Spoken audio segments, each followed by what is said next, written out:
আসসালামু আলাইকুম, ওয়েলকাম করছি রিয়াসুল আজিম। ভিন্ন ধর্ম মতাদর্শে যারা শুনছেন সবার প্রতি আন্তরিক কৃতজ্ঞতা। চট্টগ্রাম রয়্যালস তাদের বিপিএল মিশন শুরু হবার আগে ভেরি ফার্স্ট ডেতে যে ঘটনা ঘটিয়েছে, অবিশ্বাস্য, অকল্পনীয়। ক্রিকেটার, ম্যানেজমেন্ট, বাস মালিক সমিতি এবং বাংলাদেশ ক্রিকেট বোর্ডকে সিলেটে পৌঁছানোর সাথে সাথে তারা বিব্রত করেছে। বাংলাদেশ ক্রিকেট বোর্ড আলটিমেটলি এই মুহূর্তে একটা ভয়াবহ ভেজালের মধ্যে রয়েছে।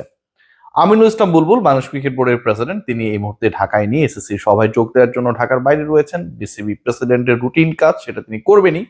কিন্তু এর মাঝখানে অ্যালেক্স মার্শাল, ভদ্রলোকের নাম আপনারা সবাই জানেন, আইসিসি দুর্নীতি বিরোধী সংস্থার প্রধানের দায়িত্ব পালন করা মার্শাল এই মুহূর্তে বাংলাদেশ ক্রিকেট বোর্ডকে শুদ্ধিকরণের অভিযানে রয়েছে।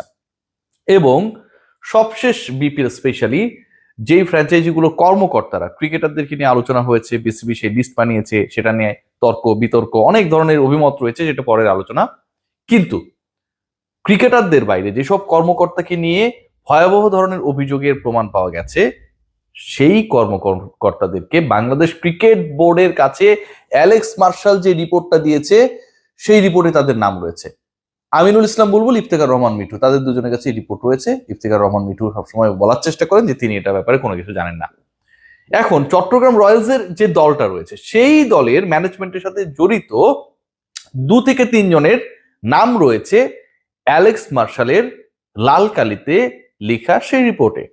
এবং তাদেরকে সভাপতি স্বাভাবিকভাবে বাংলাদেশ ক্রিকেট বোর্ড কোনোভাবে অ্যালাউ করবে না, অ্যালেক্স মার্শাল অ্যালাউ করবেন না, বাংলাদেশ ক্রিকেট বোর্ডের বিপিএল গভর্নিং কাউন্সিল অ্যালাউ করবে না to be the part of the team.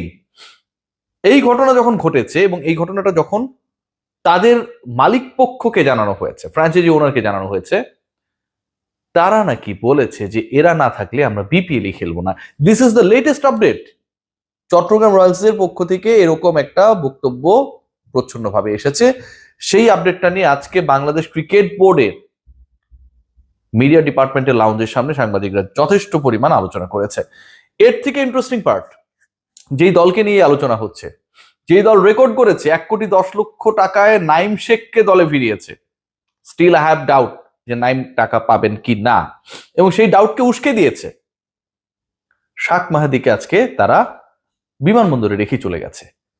ম্যানেজমেন্টের অবস্থা শুধু এখানটায় প্রকাশিত হয় না। শরীফুল ইসলাম যখন চট্টগ্রাম রয়্যালসের ঠিক করা ছোট সাইজের একটা বাসে ওঠার চেষ্টা করছিলেন, তিনি বলেছেন এর থেকে সিএনজি রিক্সা হলে ভালো হতো। Seriously, this are official unofficial code uncode যেভাবে আপনি চান না কেন, this are the comments from the cricketer. বাসের মধ্যে যখন ক্রিকেটারদেরকে তোলা হয়েছে, ওই ছোট্ট মিনি বাসের মধ্যে তাদের সাথে যেসব গিয়ার্স ছিল, কিট ব্যাগস ছিল, সেগুলো কোথায় নেবে সেটা নিয়ে একটা বিরাট ঝামেলা তৈরি হয়েছিল সিলেট ওসমানী এয়ারপোর্টে। এবং সেটার সমাধান তারা করতে পারছিলেন না। সমাধান তো করতে পারছিলেন না, শাক মাহাদি গাড়িতে ওঠার আগে তাকে এয়ারপোর্টে রেখেই বাস চলে গেছে। তুষার, ইমরান, শাক মাহাদি, শরীফুল, প্রত্যেকের বডি ল্যাঙ্গুয়েজে দল নিয়ে ভয়ঙ্কর অস্বস্তি। টিম ম্যানেজমেন্টে যারা রয়েছেন তাদের ভয়ঙ্কর অস্বস্তি, কারণ তাদের পেয়ারের লোকজনকে Bangladesh cricket board hopefully allow করবে না to be the part of the management.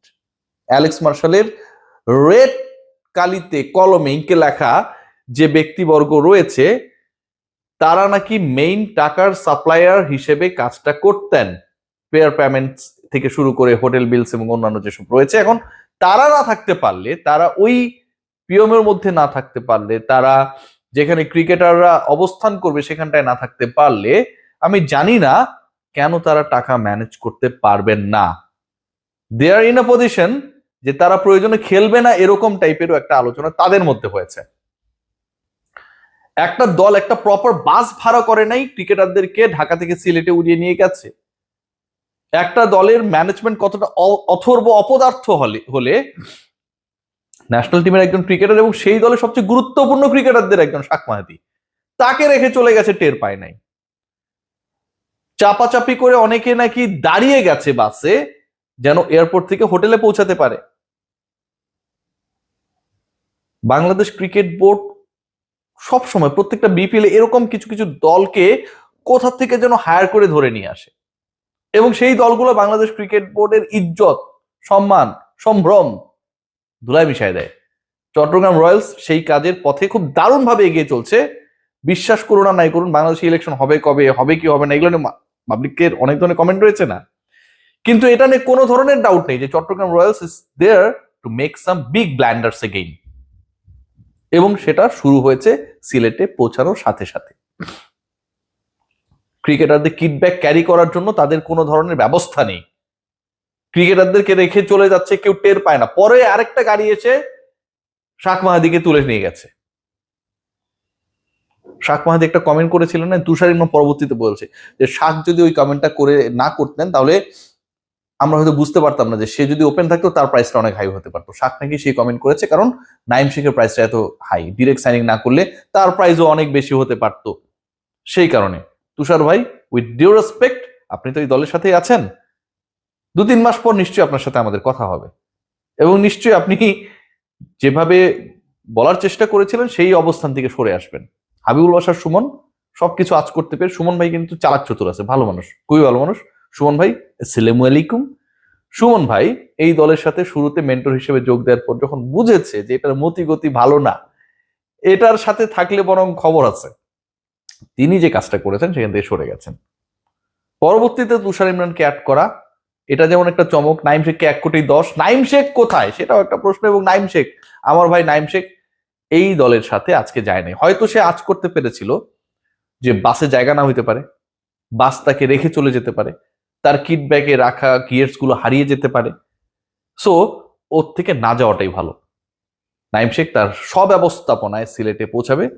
এবং নাইম শেখ, আমার কাছে মনে হয় যে শরীফুলের আজকে যে বক্তব্যটা বা মন্তব্যটা আমরা দেখেছি যে এর থেকে সিএনজি হলে ভালো হইতো, এত ছোট বাস, সেটা উপলব্ধি করে অন্তত হোটেল এবং এয়ারপোর্টের দূরত্বটা কিভাবে কমানো যায় সেই কাজটা তিনি নিজেই করবেন। চট্টগ্রাম রয়্যালসকে নিয়ে শুরু হলো, এই দলটা 10 কোটি টাকার যে ব্যাংক গ্যারান্টি সেটাও দেয় নাই, এবং যেসব ফিনান্সিয়াল ইনস্ট্রুমেন্টস দেয়া হয়েছে, আমার কাছে যে তথ্য রয়েছে, সেই ফিনান্সিয়াল ইনস্ট্রুমেন্টস গুলো সবগুলো হচ্ছে ফিউচারের বিভিন্ন ডেটে দেয়া। এবং এই কাগজগুলো পেয়ে আমার পেয়ারের মিঠু ভাই তিনি খুশি হয়ে গেছেন যে আমরা সবার কাছ থেকে কাগজ নিয়ে রেখেছি। শফিকের কাছ থেকেও কিন্তু অসংখ্য ব্যাংকের অসংখ্য জায়গায় অসংখ্য চেক বাংলাদেশ ক্রিকেট বোর্ড নিয়ে রেখেছিল, রাজশাহীর যিনি মালিক ছিলেন। এন্ড অফ দ্য ডে এতে কোনো ফায়দা হয় না। চট্টগ্রামের ক্ষেত্রে সবচেয়ে বড় ডেঞ্জার জোনে কারা আছে জানেন? শরীফুল, শাক মাহাদিরা। কারণ এই ক্রিকেটাররা ডিরেক্ট সাইনিং, যারা ডিরেক্ট সাইনিং সরাসরি চুক্তিবদ্ধ হয়েছে, তাদের একটা পয়সার গ্যারান্টি কিন্তু বাংলাদেশ ক্রিকেট বোর্ড নেবে না। শাক মাহাদি, আমার কাছে মনে হয় যেহেতু আপনার গ্যারান্টি বাংলাদেশ ক্রিকেট বোর্ড নেবে না, সেটাতে আপনাকে ইউজ টু করার জন্য প্রথম দফায় চট্টগ্রাম কর্তৃপক্ষ আপনাকে এয়ারপোর্টে রেখে বাস নিয়ে চলে গেছে, কেউ কিছু বলার নেই। এরপরে টাকা না দিয়ে তারা হারায় যেতে পারে। কিন্তু সবাই ভালো থাকবেন, কেয়ারফুল থাকবেন, টেক গ্রেট কেয়ার। চট্টগ্রামের অপেশাদারিত্ব বাংলাদেশের প্রত্যেকটা পোর্টালে, প্রত্যেকটা মিডিয়া এসেছে। আমি হয়তো কন্টেন্টটা সবার পরে করলাম। Take care.